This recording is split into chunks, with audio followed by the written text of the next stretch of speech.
Hello, Villa Meerkat here. Welcome to another episode of Let's Play as a Teenage Exocolonist.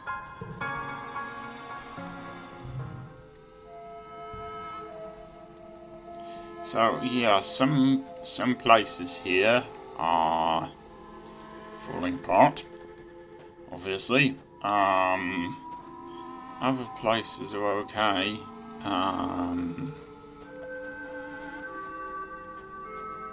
I take it we can't go outside right now.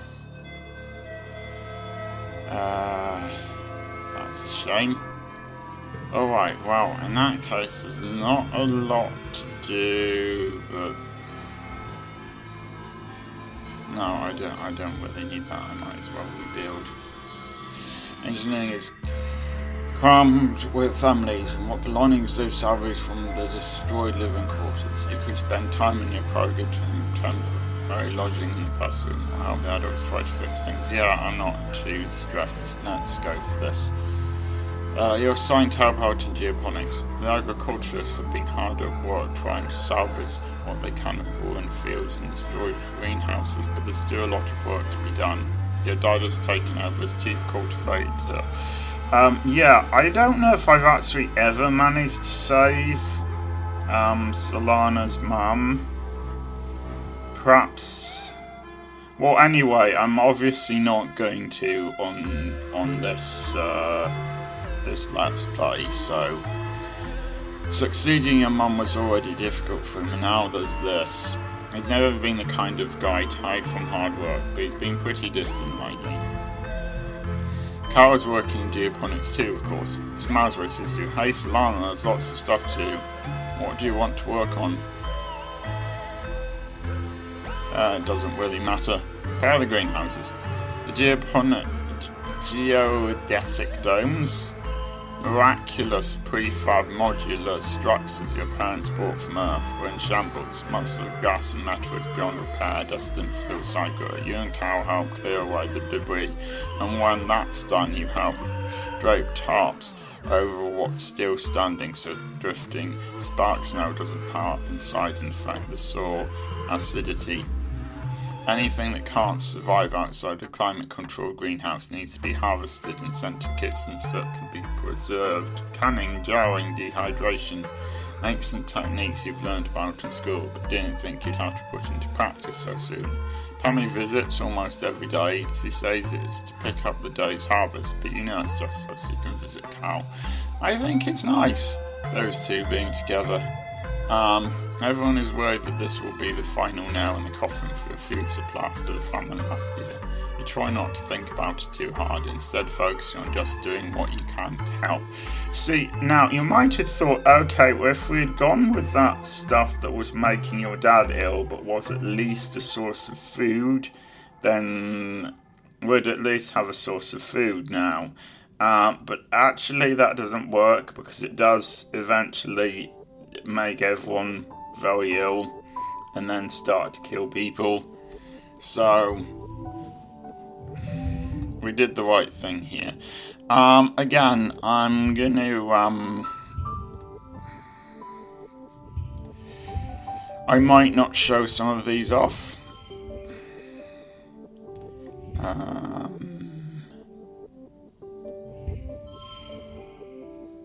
Okay.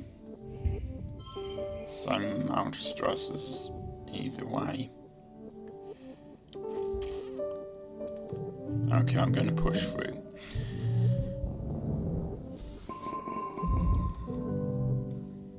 You're waiting in the mess tent when you hear something rumbling. Your ball and cutlery start rattling. People look around in alarm. Could it be another attack so soon? You begin to hear shouting from outside. Someone runs into the tent. There's something falling from the sky, they shout. It's on fire. You join the crowd of people leaving your temporary structures to gather in the colony square. People are squinting up into the milky, quiet sunlight, pointing and gesturing loudly.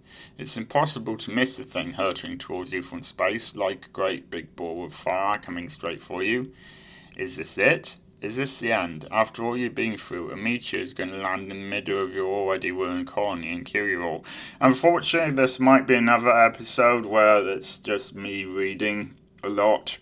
There's not much I can do about that.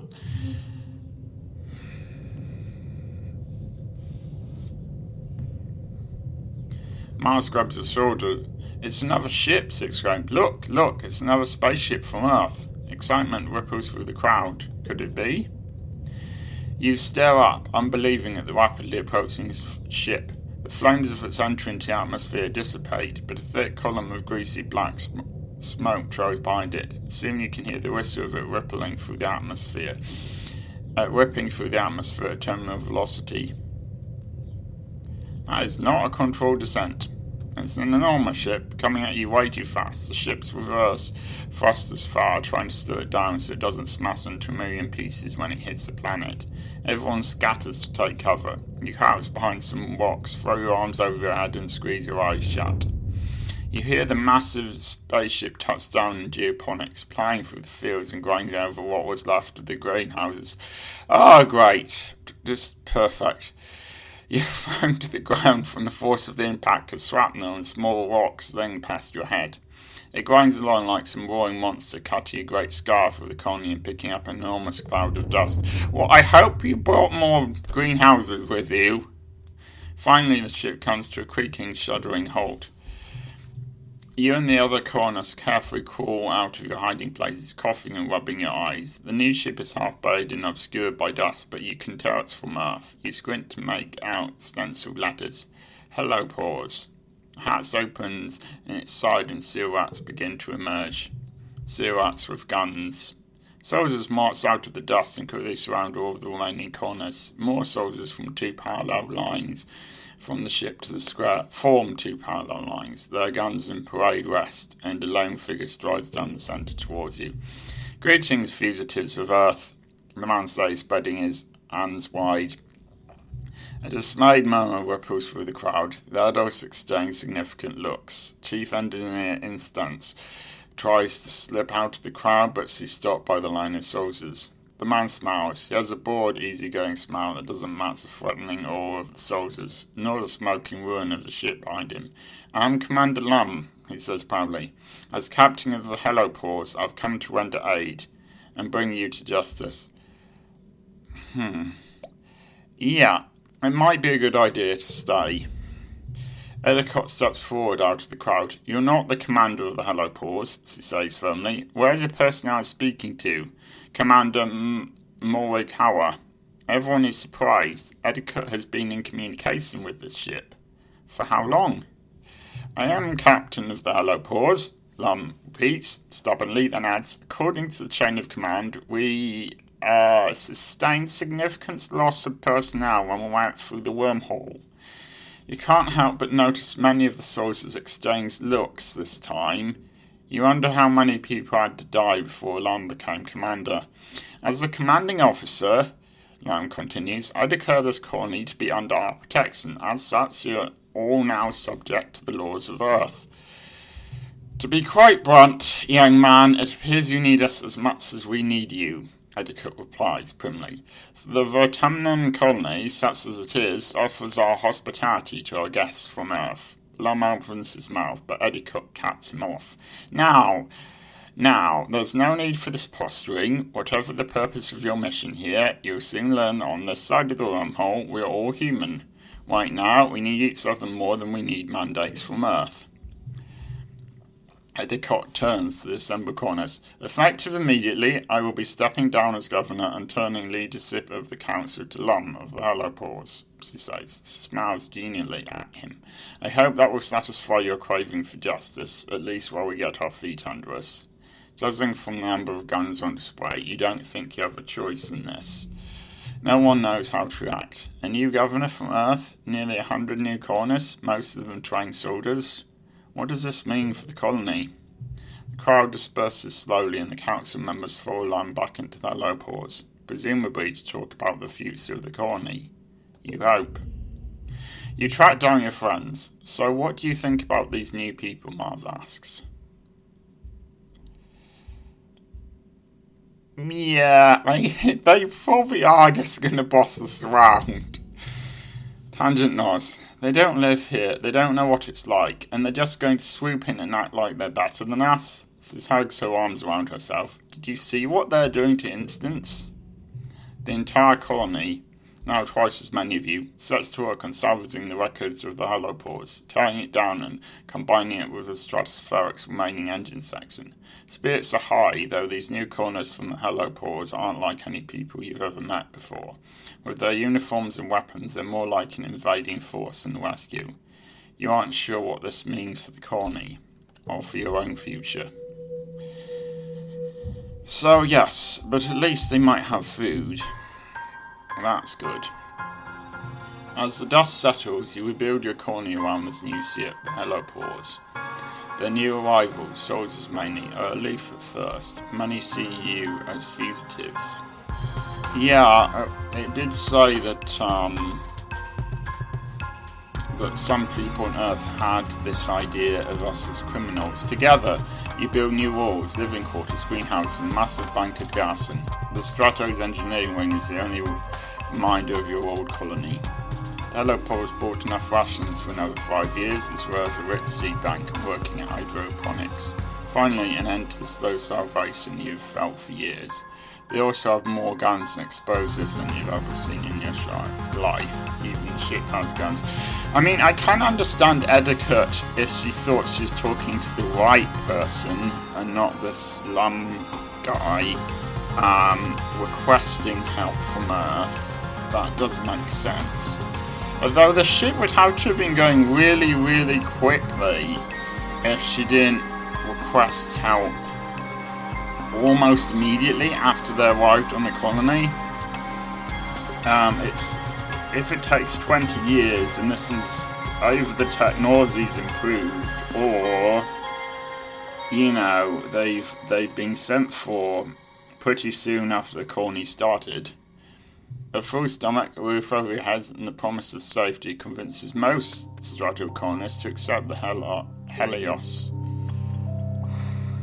In turn, the Helios decide that you criminals pose such a threat. A grudging peace is brokered between the two groups. You decide they aren't so different, really. They're even Helio children, born among the stars just like you. After a month of hard work, you and your dad move into your new quarters, and you have your own bedroom for the first time in your life.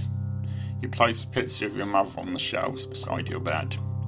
You step out into your very own balcony towards the new colony, its grounds bustling with so many strangers and strange new ideas. You feel something rising in your chest that you haven't felt in some time. Hope. Excitement. What will the new day bring? You better get out there and find out.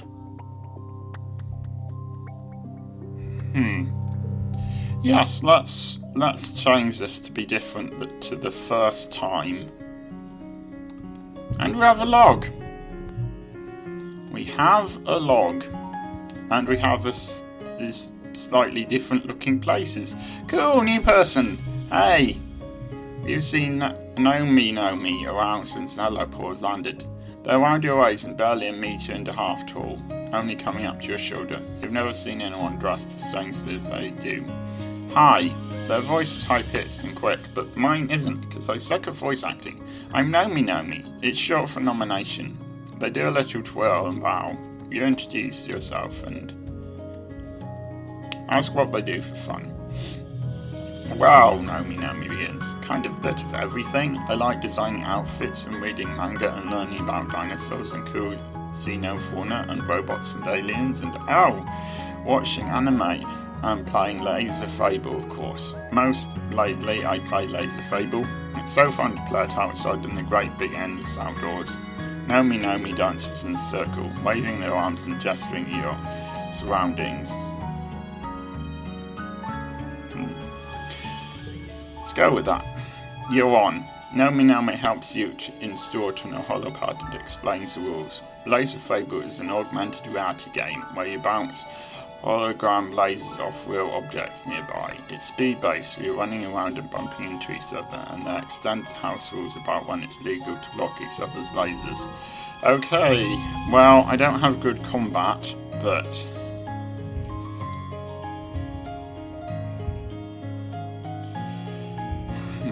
You know what? That makes a lot of sense.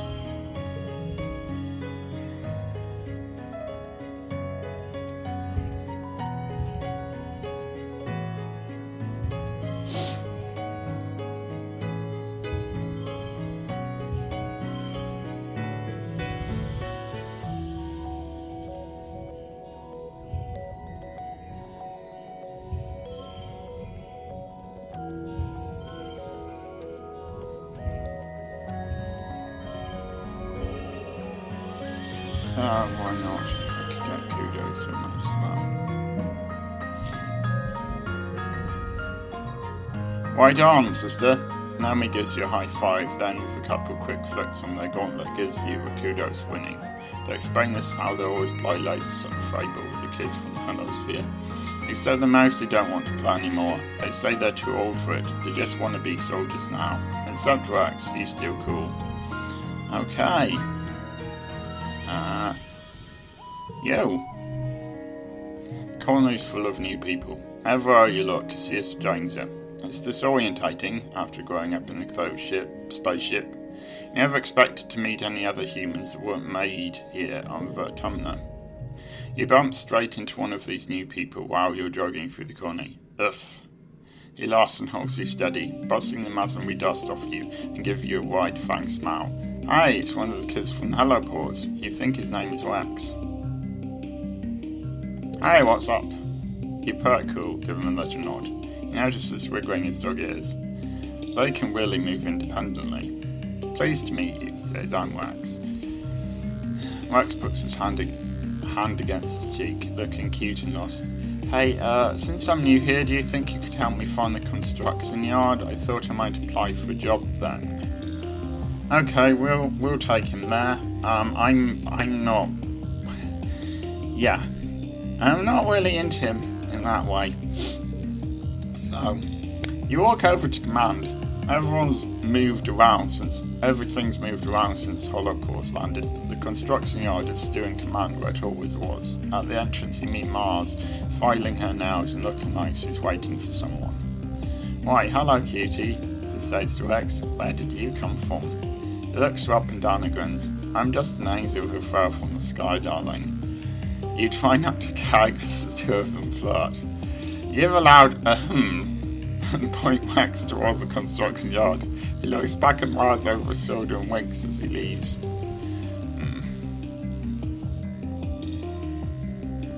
Ah, Dees. You're not new. You leave the front gate and see Dees talking to one of the senior surveyors. He listens intently to instructions and hands him a satchel of instruments and claps on the shoulder before walking away. Dees turns to you. Hey Solano, he says. He hikes the satchel on his shoulders and gives you a side smile. It's still kind of weird to be allowed outside the rules. Remember when we used to sneak out? Deese's eyes crinkle at the Collins. It was so easy to avoid Chief Surveyor Tonin, he says wistfully. What's the weirdest thing you've seen? Deese looks up at the sky with a thoughtful look. There's this big rock in the western ridges that's almost totally flat on top. When I get near it, it makes me feel happy. He smiles. It's so strange, it's really hard to leave. The first time I went there, I laid on top of it for so long that I almost missed the transport back. I know it's my job, I haven't told anyone about it yet, he says. I don't know how to explain it, but it's almost like it wants to be kept a secret. Neat, I won't tell anyone. Deese looks pretty busy, so you say goodbye and let him get back to his work. You have to let him keep some of his secrets for now. Yeah, I am going to go out, I think, in the next episode. Let's just finish talking to people here. Even though it hurts, you find yourself wandering over to geoponics. It feels not good to be here in the place your mum loved and ultimately gave her life to, but not good either. It feels like when you have a bruise and you can't stop yourself from pushing on it because the pain reminds you that the injury is real. Like your mum dying is this huge invisible wound, and poking at it forces you to feel something instead of just being numb. Your dad is taking time off of work. Your parents work double and triple shifts during the late growing season, and now it's over, it just feels so cruel. When people work hard, they should be able to look back on what they did and feel proud. Instead, there's just this huge gap where your mum should be. You find your dad sitting in your mum's personal garden. Its microsy starting to grow again despite being trampled flat during the last attack and neglected during the famine before that. Still, various autumnal flowers are starting to sprout, as well as hardier earthworms like dandelions. Your dad looks up and musters a smile and pats the bench beside him. You false start a few times. It's almost impossible to think of something to say when there's this magnitude of grief between you. It gives you time. When it's obvious that you want to talk but don't know what to say, he takes your hand in his two larger ones. Did I ever tell you about how your mum and I started dating? You shake your head. You knew they grew up together in the first colony on Earth, but nothing about their relationship. He smiles and looks at the garden as he remembers. I always thought she was too cool for me, he says quietly. Things were, well, people didn't like us much on Earth, so she was always kind of bruiser, always ready to pop off even when she was your age. She and Brett were the same back then, he reminisces. I always thought they were going to end up together. Then your mum got injured when the first colony was attacked. I was working part-time in the clinic, and I guess that's when she realised I liked her. We had to apply to get on the stratospheric, he continues. We'd only been seeing each other a few weeks, so I was surprised when she said we should apply as a couple. They wanted all different kinds of family groups, single people, couples who could have kids or could earn trials and quads. But we all had to be young, and there weren't many teenagers willing to commit to being a, mated pair. It upped our chances of being picked. He laughs and scrubs his face with his hands. She wanted to get off that planet more than anything. I don't think she realised she'd fallen in love with me until we were already in space, he says wryly. Lucky for me, right? Your dad shakes his head fondly.